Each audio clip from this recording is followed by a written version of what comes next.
ça va être bateau ce que je dis, c'est que je ne lâche rien. C'est qu'il n'y a rien qui peut m'arrêter. Mais il n'y a pas une méthodologie au départ aussi? Non, après, je disais... Non, au départ, c'est la passion. J'ai jamais rien fait pour l'argent. J'ai vraiment tout fait par passion et qui m'a rapporté de l'argent. À un moment, voilà, j'ai dit, il faut que ça me rapporte de l'argent. Il y a plein de choses qui me rapportent pas d'argent, d'ailleurs, que je continue à faire, ce qui rend fou mon conseiller financier.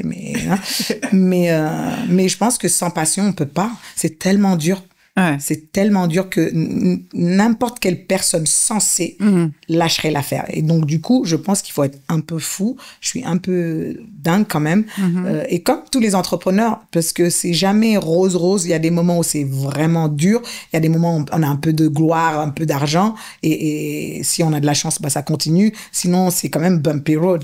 Donc, je pense qu'il faut être passionné par ce qu'on fait. S'il y a 100%, il faut être 80% passionné. Ouais. Et le reste, c'est le travail, le reste, c'est la rigueur, le reste, c'est l'organisation. Toutes ces choses-là qui font que je peux faire plein de choses. En fait, c'est vrai que je fais plein de choses, mais je fais plein de choses dans le même domaine. Donc, ça rend les choses plus faciles. Oui, c'est comme si c'est un écosystème. Mais complètement, j'ai un peu... je crée un peu mon empire en faisant dépendre les uns des autres. C'est comme une famille, en fait. C'est comme le socle familial. C'est que, voilà, j'ai un premier bébé qui va accompagner l'autre bébé, qui va accompagner l'autre bébé. Et puis moi, je supervisionne un peu tout. Il y a une synergie dans tout ça. Voilà, il y a une synergie. Et on travaille tous ensemble. La télé travaille avec la Fashion Week. La Fashion Week travaille avec la télé. La boutique travaille avec la télé qui donne... Enfin, tous les employés se connaissent et tout le monde travaille et on a besoin les uns des autres. Alors moi qui suis dans la télé, ça m'intéresse de savoir comment est-ce que Fashion Africa gagne de l'argent. C'est quoi son business model? Je ne vais pas te donner mes secrets quand même. On est généreux, mais pas, non. La pub ne fait pas beaucoup d'argent, à moins que tu mettes tous les pubs de Jumbo, de Tambour, de machin. Oui, c'est pour ça que je te pose la question, parce que je sais que c'est pas... Non, mais les redevances déjà. Ouais. Les redevances. Que te paye Canal. Oui, tous les gens moi j'impose aux gens qui me diffusent de me payer une redevance. De payer quelque chose. Et après les événements, on couvre les événements en leur faisant payer, voilà. D'accord. Essentiellement moi je n'ai pas de pub conventionnelle. D'accord. Je pourrais en avoir, mais il y a beaucoup de pubs que je refuse parce qu'elles vont pas avec l'image de ce que la télé veut montrer. On veut montrer une télé panafricaine, par exemple, dans la télé, on parle pas Wolof. Donc, c'est sûr que, par exemple, au Sénégal, je pense c'est le 6e ou 7e pays qui nous suit. Parce que les gens, ils savent même pas que c'est ma télé, ce qui est très bien. Et on parle français parce que je veux que ça soit une télé pour tous les Africains.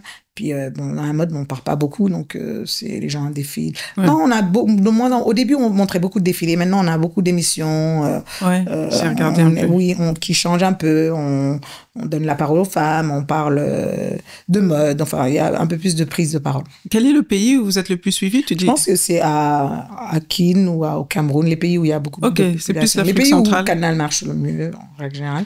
D'accord. Côte d'Ivoire aussi. Fait partie des pays où on est beaucoup suivi. Et donc, est-ce que tu penses que d'avoir mis toutes ces choses-là à côté de ta marque et de tes boutiques, ça a renforcé, ou est-ce que finalement, il n'y a pas une petite dispersion aussi? Parce que le risque, c'est ça, c'est de se disperser par rapport à son activité principale. À la base, tu es une passionnée de mode, tu voulais créer des vêtements. Non, au contraire. C'est toujours la mode. La télé, c'est une passionnée, c'est une télémode. Les boutiques, c'est des boutiques de mode. Les défilés, c'est des défilés de mode. Enfin, donc toi, c'est la mode dans son ensemble qui t'intéresse et pas forcément le fait de créer, parce que tu pourrais te consacrer plus à la création. Ah non, je me consacre à tout. D'ailleurs, je me consacre à la création et le reste, je donne à des gens à gérer. Je ne suis pas à la télé. Je pense que ça fait 8 mois que j'ai pas mis les pieds à la télé. Je pense qu'il y a ta sœur qui t'aide là-dessus. Oui, qui effectivement, travaille. Nawal.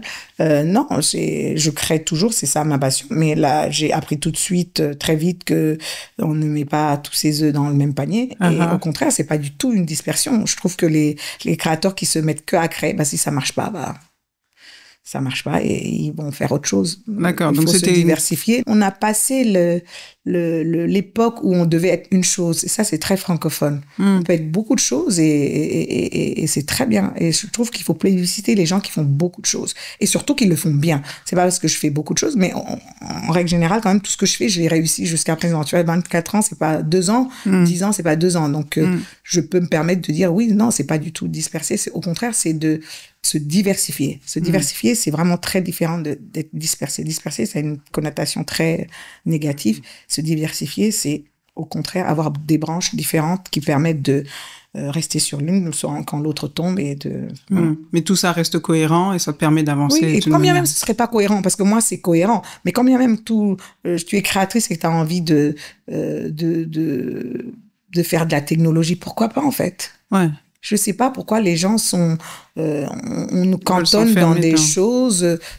et en plus, je trouve qu'on peut avoir plein d'aptitudes. Je suis bonne à, je sais pas, à surfer, je suis bonne à courir et je suis bonne à, je sais pas, faire du softball. C'est complètement différent. Pourquoi on pourrait pas être bonne ou avoir envie de faire beaucoup de choses? Ça, c'est vraiment très francophone pour moi. Okay. Et je trouve c'est pour ça que les francophones dans l'entrepreneuriat sont toujours pas devant. Ouais, parce qu'on a une culture francophone qui nous vient de la France qui fait ben c'est bien d'être un truc et pas d'autre parce que t'imagines, il faut pas prendre beaucoup de place, il faut te faire doucement, faut pas avoir de la voix. Je suis contente que les jeunes de maintenant aient compris. Et en plus, un entrepreneur ou une créatrice qui ne sait pas gérer ses comptes, qui ne sait pas parler de sa marque, qui ne sait pas se vendre, c'est complètement ridicule. C'est pour ça que les anciens n'ont pas eu l'impact que les jeunes ont maintenant. Parce qu'elles savent se montrer, elles savent se vendre et sans honte et même sans singer l'Europe. Hein. Et ça, je trouve que c'est une très bonne qualité.